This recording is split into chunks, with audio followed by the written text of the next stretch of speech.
Assalamualaikum warahmatullahi wabarakatuh guys. Welcome back to my channel. Oke, masih bersama saya di Haryono Channel. Dan untuk video kali ini kita masih membahas Bitcoin Price guys. Jadi buat teman-teman semua yang baru gabung, jangan lupa kalian like dan subscribe channel ini agar kalian gak ketinggalan tentang cryptocurrency. Dan jangan di skip videonya agar kalian gak salah paham tentang pembahasan kita di video kali ini guys. Nah, sebelum kita masuk ke pembahasan kita, ada kabar yang menarik ya. Di sini diupdate dari cointelegraph.com.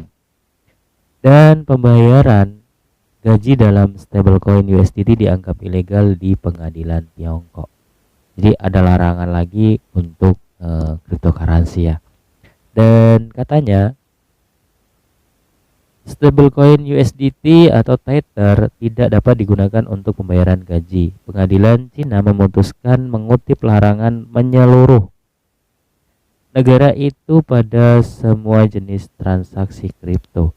Jadi meski pemerintah Cina melarang semua jenis transaksi kripto tahun lalu, beberapa perusahaan tampaknya masih menggunakan stablecoin seperti Tether atau USDT untuk membayar karyawan mereka.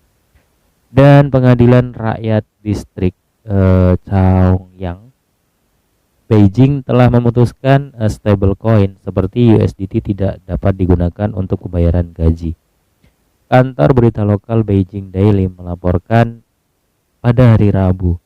Dan pengadilan Tiongkok menyatakan bahwa mata uang virtual seperti USDT tidak dapat beredar di pasar sebagai mata uang, yang mengharuskan mereka pengusaha hanya membayar pekerja mereka menggunakan mata uang resmi atau seperti RMB, renminbi. Dan kalau kita lihat di sini, USDC dan USDT adalah mata uang terkait pembayaran, bukan aset spekulasi atau spekulatif. Setelah mereka sepenuhnya diatur, mereka baik-baik saja. Menyikapi berita terbaru dari Tiongkok, HE mencatat bahwa semua transaksi USDT adalah ilegal di Tiongkok. Namun, melarang transaksi semacam itu mungkin terlalu sulit bagi regulator ya, secara eksekutif. Tidak ada cara untuk melarang pembayaran USDT secara teknis di negara manapun, katanya. Pakar juga percaya bahwa USDT dan saingan utamanya USD atau USDC tidak populer sama sekali di Cina.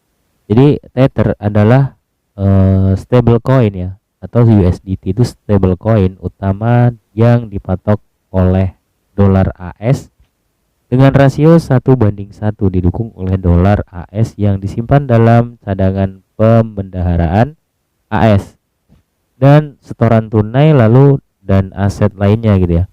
Dan kalau kita lihat di sini, USDT adalah cryptocurrency terbesar ketiga setelah Bitcoin atau BTC dan Ethereum ya, atau ETH. Dalam hal kapitalisasi pasar dan merupakan aset digital terbesar dalam hal volume perdagangan harian.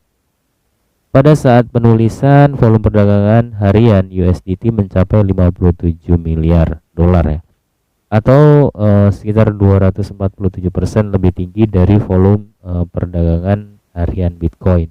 Jadi nggak tahu kenapa ya, kenapa dilarang gitu. Mungkin dia takut tersaingi ya mata uangnya gitu, si RMB ini guys. Jadi buat teman-teman semua, kalau misalkan kalian ada kabar seperti ini, kita harus menanggapinya secara bijak gitu ya guys. Dan yang pasti kita harus tetap disclaimer on the dear. USDT itu kan patokannya si dolar ya. Dolar harganya pun juga stabil 1:1. Jadi menurut saya sih ini ada yang janggal gitu ya. Tujuannya apa dan kemungkinan ujung-ujungnya pajak. Oke, di sini kita kutip dari Analytic Insi guys. Kita masuk ke pembahasan token favorit kita guys. Dan kita lihat dari sini, NFT Coca-Cola Polygon Matic mungkin tidak bersaing dengan NFT Bitcoin. Jadi Coca-Cola sedang mencetak NFT-nya di blockchain Polygon Matic. Dan pasar NFT dari Bitcoin diproyeksikan menjadi hal besar berikutnya. Blockchain Bitcoin Zero Gas Fee mungkin membuat NFT Polygon Matic kurang menarik gitu guys. Dan pasar NFT dari Bitger juga akan lebih cepat daripada Polygon. Dan kita lihat di sini untuk tim Coca-Cola menggunakan kolaborasinya dengan Rich Menisi untuk membuat NFT yang mendukung komunitas LGBTQIA+.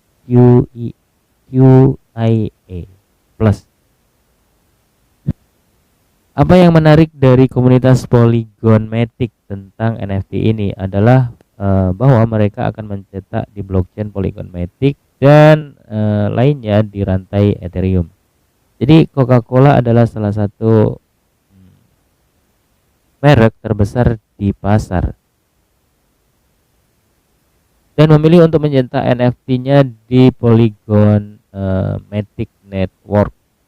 Besarnya fasilitas yang akan didapatkan Polygon Matic dari kolaborasi ini yang akan meroketkan harga Polygon Matic. Ini sebabnya mengapa komunitas Polygon Matic sangat antusias dengan langkah ini. Tapi di sini saya agak ngeri risih guys dengan nama NFT-nya atau komunitasnya yang ada di sini guys. Dan mudah-mudahan ini sih enggak seperti yang kita pikirkan gitu ya. Karena kalau misalkan di komunitas tersebut itu sebenarnya tidak harus terjadi gitu guys. Tapi pasar Polygon Matic NFT mungkin akan segera mendapat ancaman serius. Faktanya Polygon Matic mungkin tidak dapat bersaing dengan NFT Bitger yang akan datang. Jadi pasar NFT Bitger menawarkan fitur sempurna kepada penggunanya. Itulah sebabnya ia sudah mendapatkan daya tarik meskipun masih dalam tahap pengembangan. Jadi pasar Bitger NFT akan berjalan di blockchain Bitger BRC20. Rantai Bitger tidak menggunakan gas atau tidak mengandung gas. Dan ini adalah blockchain tercepat di industri saat ini. Oleh karena itu, NFT Bitger akan dikenakan biaya 0 gas untuk bertransaksi dan kecepatan transaksi akan menjadi yang tercepat ya. Dan begitulah cara mudah bagi NFT Bitger untuk mengalahkan kompetisi NFT dari Polygon Matic. Lebih banyak pengguna NFT yang akan memilih platform Bitger untuk menikmati biaya gas 0 di rantai Bitger. Oleh karena itu bahkan dengan peluncuran Coca-Cola NFT di jaringan Polygon Matic, dampaknya mungkin tidak sebesar yang diharapkan. Ini sebagian besar penggemar NFT akan lebih memilih untuk mencetak dan memperdagangkan NFT di pasar Bitger NFT. Tetapi pasar Bitger NFT menawarkan lebih banyak. Dan kita lihat di sini blockchain Bitger BRC20 adalah EVM seperti rantai Polygon. Oleh karena itu ada kemungkinan pemegang NFT Polygon memindahkan aset ke rantai Bitger. Jembatan rantai Bitger mendukung jaringan Ethereum yang memungkinkan investor Polygon untuk bermigrasi atau memigrasikan aset ke rantai BRC20 atau Bitger guys. Jadi NFT Bitger mungkin tidak hanya mengungguli NFT Polygon tetapi membunuhnya guys. Jadi, biaya gas 0 Bitger akan menjadi alasan banyak penggemar NFT akan bergabung dengan pasar Bitger NFT. Oleh karena itu, setelah diluncurkan, pasar NFT Bitger akan menjadi hal besar berikutnya. Ini adalah salah satu produk Bitger yang diharapkan dapat meroket adopsi Bitger. Jadi kalau misalkan kita lihat dari update-nya ini, memang kalau dari Bitger itu unggul di kecepatan transaksi dan biaya gas yang sangat murah ya, atau bisa dibilang nol. Jadi buat teman-teman semua tetap disclaimer on dan Dior. Mudah-mudahan si Bitger ini bisa to the moon di tahun 2022 ini guys. Nah kalau misalkan kita lihat dari coin market cap, harganya sekitar di 0,004174 dan menurun sekitar 1,42%. Kalau kita lihat dari market capnya itu ada sekitar 178 juta dolar ya. Untuk volume perdagangan per 24 jam ada sekitar 1,2 juta dolar guys, mengalami penurunan sekitar 27,31%. Oke, di sini kalau kita lihat untuk market cap secara keseluruhan itu ada sekitar 417 juta dolar ya. Oke, di sini kita lihat dari Bitger Market itu ada di KuCoin dan ada di GT dan ada di PancakeSwap, MXC dan Bitmart. Jadi buat teman-teman semua tetap disclaimer on dan Dior.